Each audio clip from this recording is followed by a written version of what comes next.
mga ka-trending, welcome back to ZK Trend.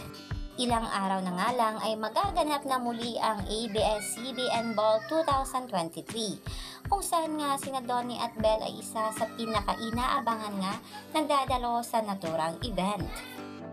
Sobrang excited na nga ang mga tagahanga ng Don Bell sa muling ang pagkikita at pagsasama ng dalawa sa isang red carpet event. Ang ABS-CBN Ball nga ay for the benefit of the ABS-CBN Foundation. At nominado nga sina Donnie at Belle bilang People's Choice Power Couple. Kaya naman ay ating susuportahan at iboto ang ating Don Bell para nga sa naturang awards para naman back-to-back ang panalo ng Don Bell. At kapwa rin nominado sina Donnie at Belle bilang People's Choice Star of the Night. Kaya naman mga kapablis ay sama-sama na nating botohin at suportahan ang ating Don Bell. Vote for them via KTX and YouTube. Just follow the mechanics below on how to vote.